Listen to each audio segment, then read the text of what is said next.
banduku, bababa, bamama, bazazi ya mkolwezi ya pays yote République démocratique du Congo na monde entier. Mina profite kupitia ka video niye mtoto yenu Delphin Wampanga. Mina kuya na roho ya kuvunjika kunionyesha kusema na regrete sana kwa bubaya bule mimi nimefanyia juu ya maimage mbaya ile balipublie pa ma réseaux sociaux, ile inatembea juu yangu mie.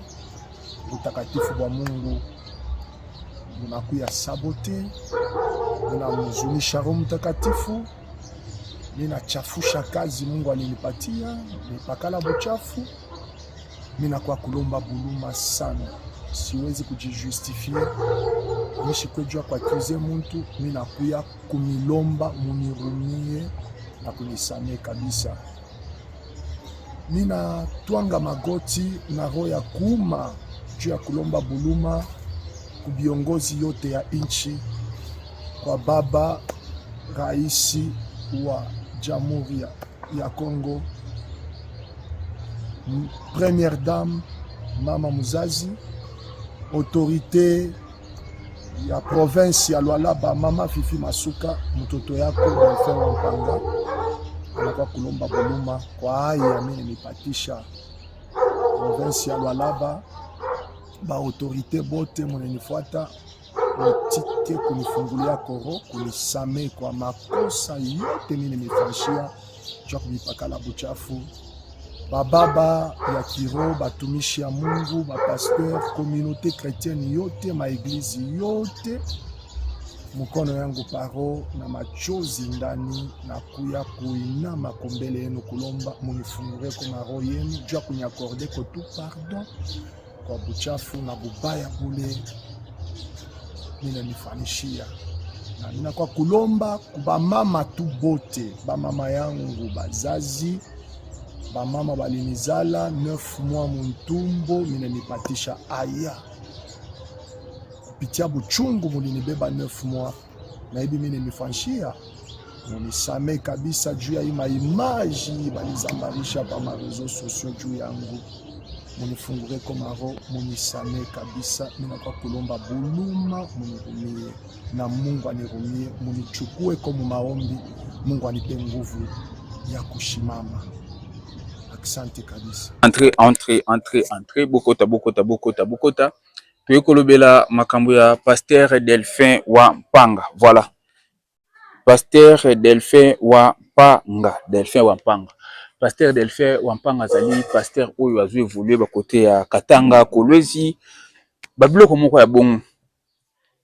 Et boyebi malamu Pasteur Delphin Wampanga bautaki ko kanga ye na serre na ye. Vidéo nazo tiango ka sikoyo complet nango na lakaki bino première tour ete bozo bota la première tour, suite nango ezali lelo. Et avant beaucoup na vidéo bomoni ndenge Pasteur Delphin Wampanga aza ko s'excuser na public, aza ko s'excuser na bandimi, aza ko s'excuser na ba fan na batutu oya ye.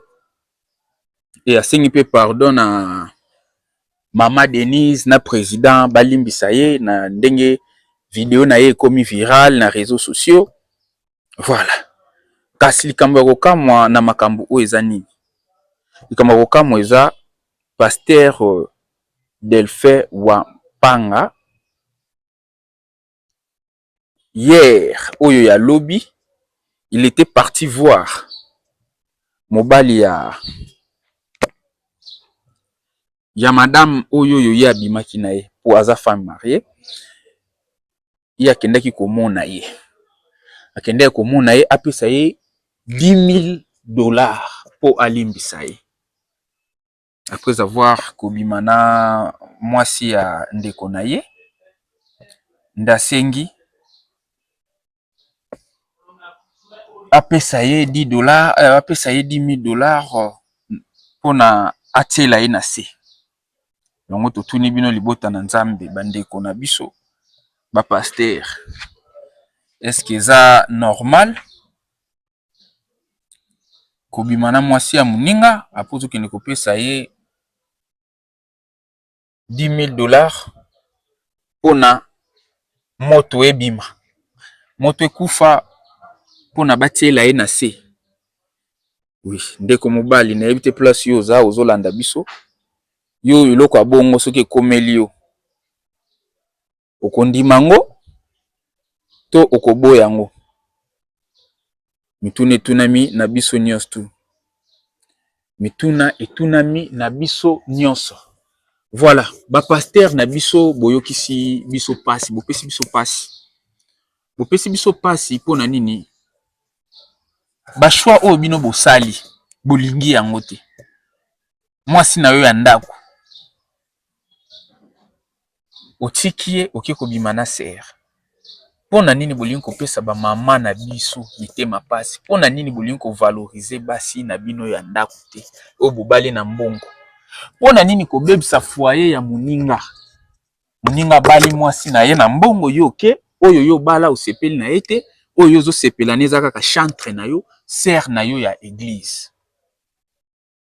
Pona nini bozo sepela na oyo nzamba zo pesa bino te bozo linga boko roger nzambe?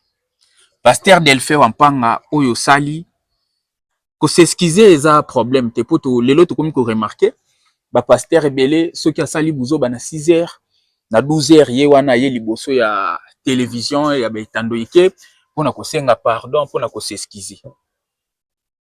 Mais pourquoi koluka ko bongisa te ole boluka ko ya ko senga ka pardon mais bo changer ba conduite na bino?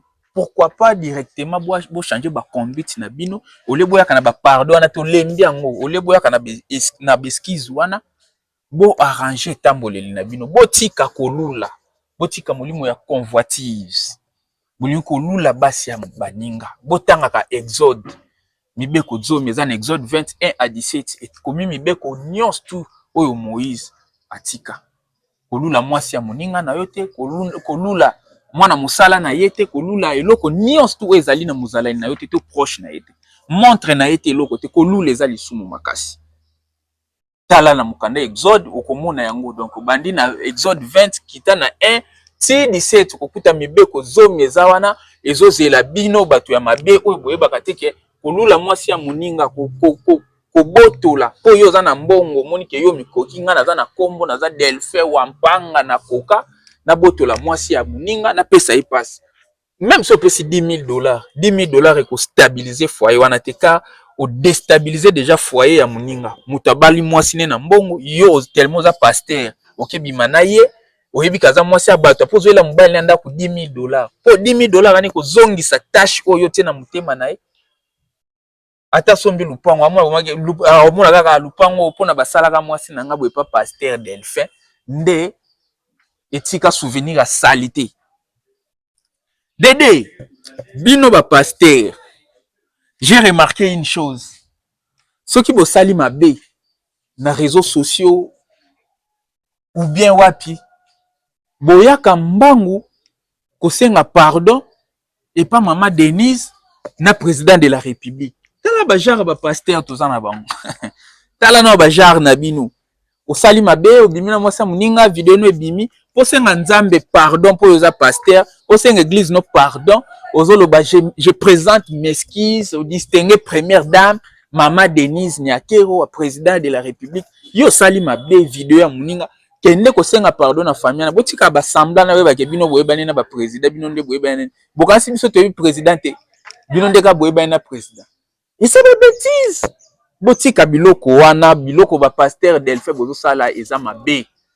Et voilà mes abonnés, veuillez vous abonner, partager et commenter. Bozo zo suite. Voilà, suite ko za la lisusu na ba groupe. Ya meilleur chef. Voilà.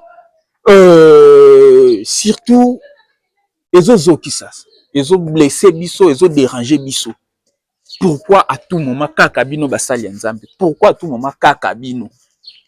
Et au sali pe mabe po osenga pardon na mokitani na yo to na proche na yo ozo osenga pardon na maman Denise na président de la République yo bimina na maman Denise po osenga président pardon ou bien bimina na Serena Tshisekedi po osenga pardon na famille présidentielle bozo sala na buzoba bo osenga nzambe pardon te bozo ya osenga nzambe bozo osenga Fachi pardon Fachi sengi bino ba pardon na bino ba salité et puis tant bozo senga ngo tozo mona déjà que bozo ba relation directe ya président bozo fi ba pardon na bino zo diminuer na président zo fingisa président. pour bozobima ba proche na ye. Il faut pas venir avec vos pardons, il y a salité, que je présente mes excuses au distingué première dame, monsieur le président de la République. On n'a pas besoin de tout ça. Va demander pardon à Moutou. Va demander ton pardon na proche, non, na partenaire. Passez, maman, passez. Donc, passez, je vous dis de passer. Donc, ba pasteur na biso bo changer ezaleli na bino. Botika basi ya bato. Botika basi ya baninga. Botika kolula. Botika kolula. Ezo sala malamu te. Même Bibli ezo déclaré to sepela na oto za nango. Si je me trompe pas, ça na 1 Timothée chapitre 4 verset 12. 1 Timothée chapitre 4 verset 12 elobini. Que personne ne méprise ta jeunesse, mais sois un modèle pour les fidèles, en parole, en conduite, en charité, en foi et en perpétuité. Comprendre ndenge Bibli ezoloba na biso. Donc, tous à la modèle, que personne méprise ta jeunesse. Mutu moko te aboya bolenge na yo. Kasi tous à la ba modèle, tous à la bandakisa. Na etamboli na biso, na elobeli na biso, na kondima na biso, pe na nyonso. Eza malamu te ko zala na bizaleli oyoyo bozali ko zala na yango. Na piso kaka 1 Timothée chapitre 4 verset 12. Voilà. Tokolo bebele te toyaki mingi ko talisa ba boné na biso pe ba fan na biso suite ya likambo oyoyo ezo suka ndenge nini azalaki lobi na bisika oyoyo akendeki kosenga pardon epai ya mbanda na ye na lobaka epai ya mukolo mwasi na $10,000. Donc lobi ezalaki événement azalaki accompagné na ba cortège na ye. Et moi j'ai pas aimé cela. Yango na yeli bino suite ya makambo ndenge ezokende. Bo suivre image, merci.